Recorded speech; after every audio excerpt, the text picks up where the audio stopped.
ఓం శ్రీ గురుభ్యో నమః. ఓం శ్రీమాత్రే నమః. జూలై నుండి డిసెంబర్ వరకు కూడా మేషాది ద్వాదశ రాశుల వారికి ఈ 6 నెలల పాటు కూడా గ్రహ సంచార వీక్షణం ఏ విధంగా ఉండబోతుంది, వాళ్ళకి వృత్తి, ఉద్యోగ, వ్యాపార, ఆరోగ్య, కోర్టు, శుభ కార్యక్రమాలు ఏ విధంగా ఉండబోతున్నాయి, ప్రత్యేకంగా విద్యార్థులకు ఏం జరగబోతుంది, ఇవన్నీ కూడా గోచారరీత్యా చెప్పబడే ఫలితాలు. బర్త్ చార్ట్ కాదు. బర్త్ చార్ట్ అంటే పర్మనెంట్ రిజల్ట్స్. ఈ 6 నెలల పాటు కూడా ఈ గోచారరీత్యా ఏ విధంగా నిర్ణయాలు తీసుకోవాలి, ఎలాంటి జాగ్రత్తలు తీసుకోవాలి, ఎలాంటి నిజాలు తెలుసుకోవాలి.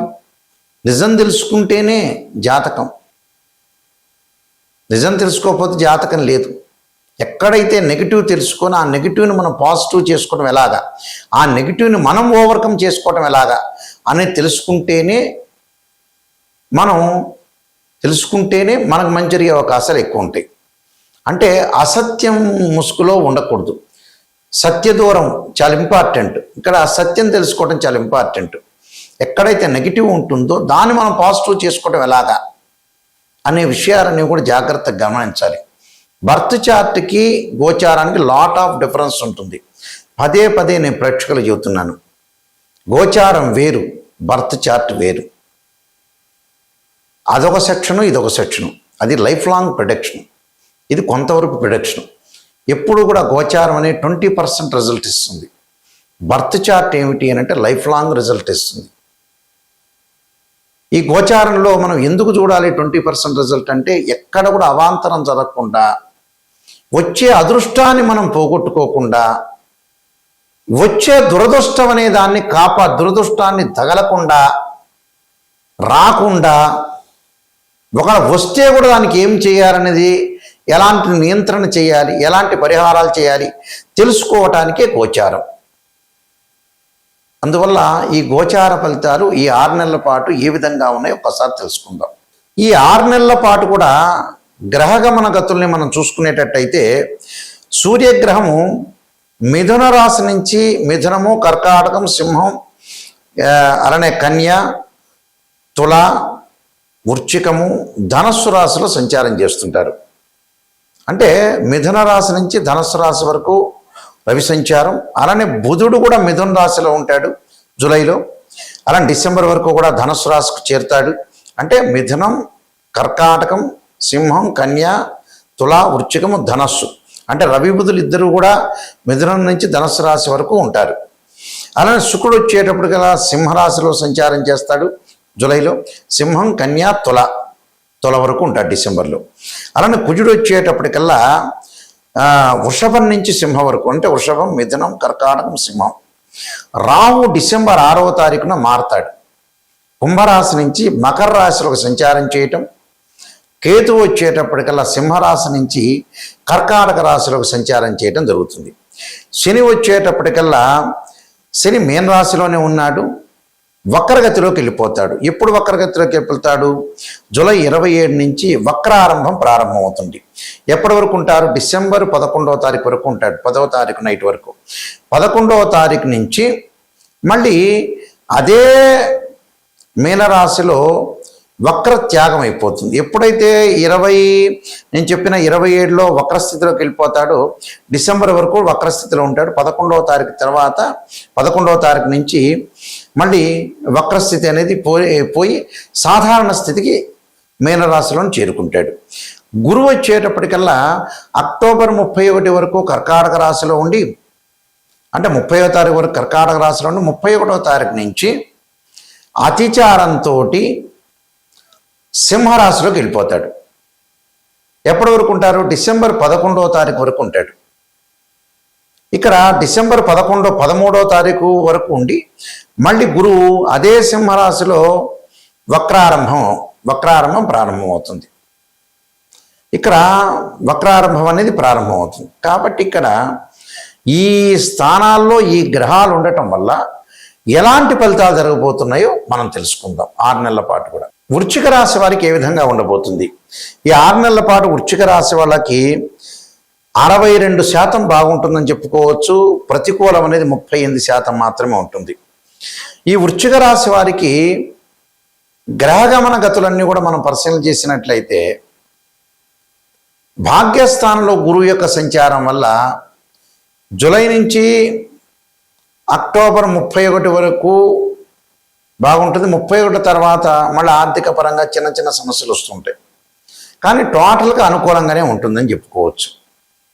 అన్ని గ్రహగమన గతులన్నీ కూడా మనం పరిశీలన చేస్తే అంటే ఆర్థిక పరంగా పుంజుకుంటారు, రుణ బాధలు తగ్గించుకుంటారు, లావాదేవీలు బాగా ఎక్కువగా పెరిగే అవకాశాలు ఎక్కువ ఉంటాయి. ఆర్థిక పరంగా కుటుంబ పరంగా కూడా అన్నీ కూడా అనుకూలంగా ఉంటాయి. రుణ సమస్యలు క్రమంగా తగ్గే అవకాశాలు ఎక్కువ ఉంటుంది. అలా ఆర్థిక పరంగా బాగుంటుంది. ఉద్యోగ పరంగా అనుకూలంగా ఉండటం, ఉద్యోగ పరంగా ముందుకు వెళ్ళే అవకాశాలు ఉంటాయి. వ్యాపార పరంగా కూడా నూతన వ్యాపారాల్లో కూడా ప్రారంభం చేసే అవకాశాలు ఎక్కువగా ఉంటాయి. కాబట్టి అన్ని లావాదేవీల విషయంలో అనుకూలంగా ఉంటుంది. శని వల్ల జూలై 27వ తారీఖున మళ్ళీ వక్రస్థితిలోకి వెళ్ళటం వల్ల వీళ్ళకి తల్లి యొక్క ఆరోగ్య విషయంలో కొన్ని జాగ్రత్తలు తీసుకోవాలి. అలానే విదేశాలకు వెళ్ళటం కొద్దిగా ఆలస్యమైనా కూడా ఈ 6 నెలల్లో విదేశాలకు వెళ్ళే అవకాశం ఎక్కువ ఉంటుంది, వెళ్తారు. కేతు యొక్క ప్రభావంలో తీర్థయాత్రలు పుణ్యక్షేత్రాలు తిరిగే అవకాశాలు ఎక్కువ ఉంటుంది. ఏ కార్యక్రమం చేసినా కూడా విజయవంతం అయ్యే అవకాశం ఉంటుంది. శుభ కార్యక్రమాల్లో పాల్గొంటారు. సుసంపన్నమైన కుటుంబం నుంచి మంచి అబ్బాయి కానీ అమ్మాయి కానీ వచ్చే అవకాశాలు ఎక్కువ ఉంటుంది. అన్ని అనుకూలమైన ఫలితాలు జరిగే అవకాశాలు ఖచ్చితంగా ఉంటాయి. అంటే ప్రతి పనిలో కూడా వీళ్ళు విజయం సాధించే అవకాశాలు ఎక్కువ ఉంటుంది. ఇళ్ళు కొనుగోలు చేయటం, బంగారు ఆభరణాలు కొనుగోలు చేయటం, దుస్తులు కొనుగోలు చేసే అవకాశాలు, శుభ కార్యక్రమాల్లో పాల్గొనే అవకాశాలు కూడా బాగా ఎక్కువ ఉంటాయి. అంటే ప్రతి పనిలో కూడా కొద్దిగా విజయాన్ని వరించే అవకాశాలు ఎక్కువగా ఉంటాయి. కాబట్టి విజయం సాధించే అవకాశాలు ఉంటాయి. కాబట్టి వీళ్ళు తప్పకుండా కొన్ని కీలకమైన నిర్ణయాలు, కీలకమైన మార్పులు చేసే అవకాశాలు ఉంటాయి. విద్యార్థులు కొద్దిగా అనుకూలంగా ఉంటుంది. విద్యార్థులకు 50% అనుకూలంగా ఉంటుంది. ఇంకో 50% చేరటానికి దక్షిణామూర్తి యొక్క స్తోత్ర పాలనం చేయాలి. అలానే ధూమవతి స్తోత్రాన్ని పాలనం చేయటం, మినుములు ఉలవలు దానం చేయాలి. 2 జంట సర్పాలను దానం చేయాలి. నాగరాజాయుధ్నే పృథ్వీధరాయుధిమే తన్నో సర్ప ప్రచోదయాతి అనే మంత్రాన్ని చక్కగా మంగళవారం పూట గుళ్ళో కూర్చొని చదువుకోవాలి. దాంతోపాటు భగళాముఖ్య స్తోత్రాన్ని కూడా పారాయణం చేయాలి. అలానే బంధుమిత్రులతో కలహాలు బాగా పెరగటం, కలహాలు రాకుండా చూసుకోవాలి. ప్రతి దానిలో కూడా కొద్దిగా కొన్ని జాగ్రత్తలు తీసుకుని ముందుకు వెళితే మంచి జరిగే అవకాశాలు ఎక్కువగా ఉంటాయి. అంటే ఇవన్నీ కూడా కొంత జాగ్రత్తగా ఉండాలి. రుణ సమస్యలు తగ్గే అవకాశాలు తగ్గటం, నూతన వస్తువులు, గృహోపకరణ వస్తువులు కూడా బాగా కొనుగోలు చేసే అవకాశాలు ఖచ్చితంగా ఉంటాయి. ప్రధానంగా ఇవన్నీ కూడా గోచారరీత్యా చెప్పబడే ఫలితాలు అంటారు. అంటే గ్రహాల యొక్క మార్పును మనం చూసుకునేటట్టయితే మేజర్ గ్రహాలైన గురువు, శని, రాహు, కేతులు, నేను ఇందాక చెప్పినట్టుగా రవి, బుధ గ్రహాలు ఒక రాశి నుంచి మరో రాశికి మారటం, కుజుడు మారటం, శుక్రుడు మారటం, ఈ మార్పుల వల్ల గురువు శని మార్పుల వల్ల ఇలాంటి ఫలితాలు జరిగే అవకాశం ఉంటుంది. ఇవన్నీ కూడా గోచారరీత్యా చెప్పబడే ఫలితాలు. బర్త్ చార్ట్కి గోచారానికి లాట్ ఆఫ్ డిఫరెన్స్ ఉంది. గోచారం అంటే 20% సపోర్ట్, అంటే చెడు జరుగుతుందా మంచి జరుగుతుందా, వృత్తి ఉద్యోగ వ్యాపారాలు, ఆరోగ్యము, వివాహము, విద్య, వైద్యము, ఈ విషయాలు ఏ విధంగా ఉండబోతుంది అనేది గోచారపరంగా మనం ఎలాంటి నిర్ణయాలు తీసుకోవాలి, ఎలాంటి నిర్ణయాలు తీసుకోకూడదు, ఎలాంటివి అనుసరించాలి, ఎలాంటివి అనుసరించకూడదు చెప్పబడేవే గోచారం అంటారు. అంటే మన నడిచే నడకలో ఎలాంటి మార్పులు వస్తాయి, ఎలాంటి నిర్ణయాలు తీసుకోవాలి, ఇది ఈ 6 నెలల పాటు ఎలాంటి పొరపాటు చేయకూడదు. అంటే ఈ 6 నెలల పాటు ఇలాంటి చాలా జాగ్రత్తగా చూసుకోండి. ఆరోగ్యం అంటే కొద్దిగా భగవంతుడి యొక్క ఆరాధన చేయాలి, వైద్యుడిని సంప్రదించాలి, జాతకపరంగా ఎలా ఉందో అని చూపించుకోవాలి. బర్త్ చార్ట్ చాలా ఇంపార్టెంట్. ఇది 20%, బర్త్ చార్ట్ 80%. చాలామంది కూడా బర్త్ చార్ట్ పరిశీలన చేసేటప్పుడు కేవలం మాకు గురువుగారండి ఇలా రాశిచక్రం అండి ఈ లగ్నంలో ఇది ఉందని చెబుతారు. అది కాదండి. రాశిచక్రంలోనే మకర రాశిలో గురువు 5 డిగ్రీలో ఉంటే నీచ, తర్వాత పరమనీచ. కొన్ని గ్రహాలకు ఉచ్చ నీచ స్థితులు ఉంటాయి. ఎన్ని డిగ్రీల వరకు ఉచ్చ, ఎన్ని డిగ్రీల వరకు నీచ, ఏ దృష్టి ఉంది, కేవలం రాశిచక్రమే చూడటం కాదు, 16 డివిజనబుల్ చార్ట్స్ ఉంటాయి. అవన్నీ పరిశీలన చేయాలి. అంటే ఒక అమ్మాయికి కానీ అబ్బాయికి కానీ వివాహం జరగట్లేదంటే రాశిచక్రము నవాంశము భావచక్రంలో మధ్యవాన్ని కూడా తీసుకోవాలి. ప్రారంభము మధ్యము అంత్యము అంటారు చివరిలోనే. ఎన్ని డిగ్రీల్లో క్యాలిక్యులేషన్ చేయాలి, దశలు ఎలా ఉన్నాయి, అంతర్దశలు ఎలా ఉన్నాయి, ఇవన్నీ చూడాలి. దశలు, అంతర్దశలు, వీలైతే ప్రాణదశలు, ఇవన్నీ కూడా చాలా ఇంపార్టెంట్. ఇవి చూడాలి. ఈ చక్రాలను మ్యాథమెటికల్ క్యాలిక్యులేషన్ వేయాలి. ఇలాంటివన్నీ చూసిన తర్వాతే మనం జాతకాన్ని చెప్పాలి. అలానే ద్వాదశ భావాధిపతులు ఉంటారు. తను భావానికి రవి అని, ద్వితీయ భావానికి గురువు అని, తృతీయ భావానికి కుజుడని, చతుర్థ భావానికి చంద్రుడు బుధుడని, అలా పంచమ భావానికి గురువు అని, షష్టమ భావానికి కుజుడని, ఇలాంటి భావాలన్నీ మనం చూడాలి. భావాధిపతులు, రాస్యాధిపతులు, ఆ గ్రహం ఏ స్థానంలో ఉంది, ఈ మూడింటిని కూడా అనాలిసిస్ చేయాలి. మళ్ళీ దృష్టి, జాతకంలో ఏమైనా కాలసర్పదోషం ఉందా, సర్పదోషం ఉందా, పునర్భవ దోషం ఉందా, మాంగళిక దోషం స్త్రీలకు ఉందా, వివాహపరంగా ఉండే దోషాలు ఏమైనా ఉన్నాయా, ఆరోగ్యపరంగా ఇబ్బందులు ఏ విధంగా ఉండబోతున్నాయి, ఉద్యోగపరంగా రవి ఎక్కడున్నాడు, ఇలాంటి అన్ని గ్రహాలని కూడా అనాలిసిస్ చేయాలండి. అనాలిసిస్ చేయాలంటే ఆస్ట్రాలజీ పరంగా చాలా జాగ్రత్త అనాలిసిస్ చేయాలి. అనాలిసిస్ చేస్తేనే మనకు తెలుస్తుంది యాక్చువల్గా. అయితే మమ్మల్ని అప్రోచ్ అయ్యే వాళ్ళు ఎవరైనా సరే నిజాన్ని తెలుసుకోండి. నిజం అనేది నిప్పు లాంటిది. అంటే ఎక్కడైతే నెగిటివ్ ఉంటుందో దాన్ని మనం పాజిటివ్ చేసుకోవాలి.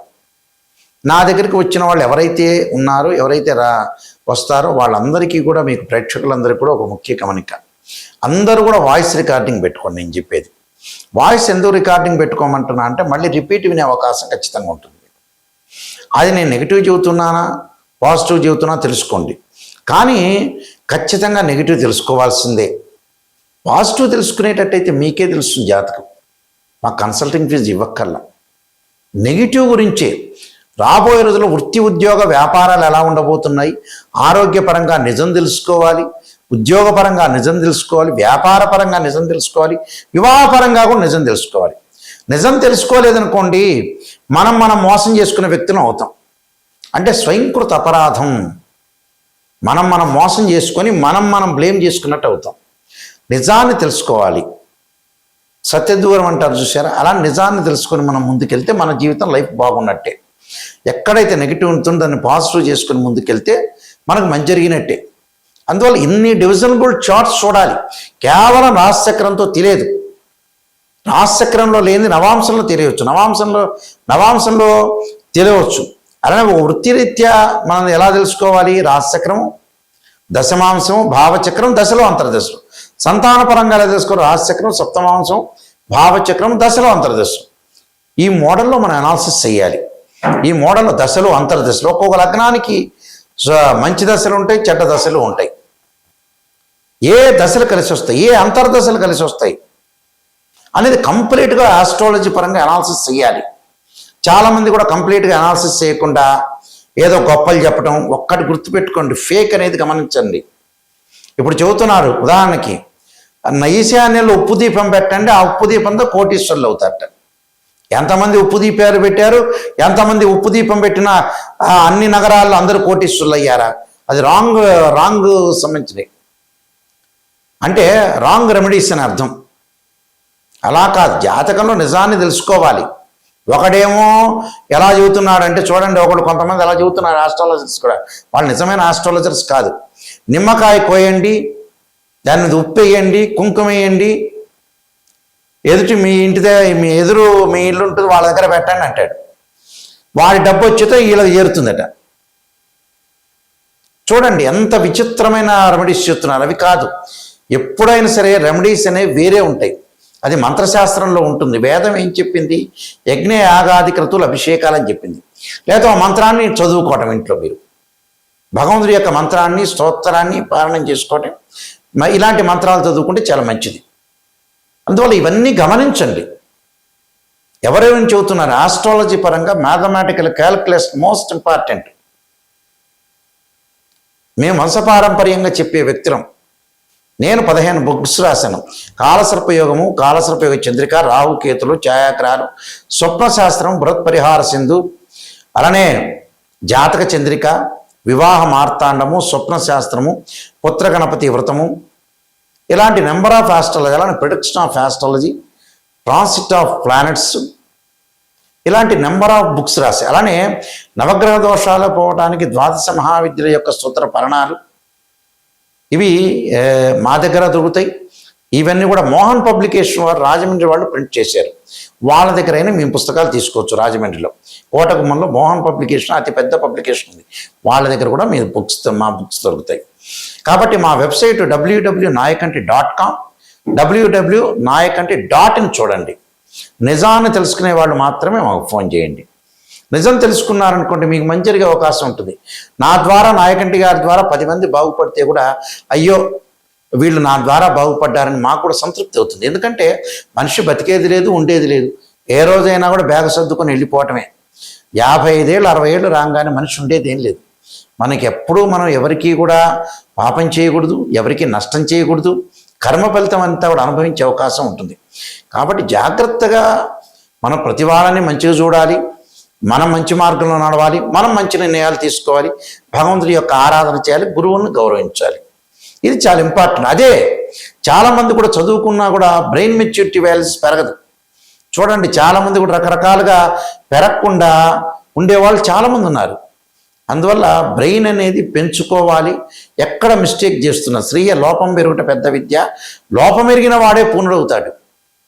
అలాంటి విషయాలు చాలా జాగ్రత్తగా చూసుకోండి. నేను ముందుగానే మీకు పరిహారాలు అని చెప్పి ఆ పరిహారాలు మీరు పాటించండి. పాటిస్తే మంచి జరుగుతుంది. ఏదన్నా ఫోన్ చేయాలంటే స్క్రీన్ మీద స్క్రోలింగ్ అవుతున్న నెంబర్ ఉంటుంది. ఆ నెంబర్ డైరెక్ట్ నా దగ్గరికే వచ్చేస్తుంది. నేనే మీతోటి క్లియర్గా మాట్లాడతా. నేను జాతకం చెప్పేటప్పుడు కూడా వాయిస్ రికార్డింగ్ అనేది పెట్టుకోండి. మళ్ళీ వాయిస్ రికార్డింగ్ అనేది పెట్టుకుంటే ఏంటంటే మీరు రిపీట్గా వినే అవకాశం ఉంటుంది. నిజాన్ని తెలుసుకునే వాళ్ళు మాత్రమే నాకు ఫోన్ చేయండి. మీ అందరికీ కూడా పరమేశ్వరుడి యొక్క కరుణాకటాక్షం ఉండాలని ఆశిస్తూ సర్వే జనా సుఖినో భవంతు.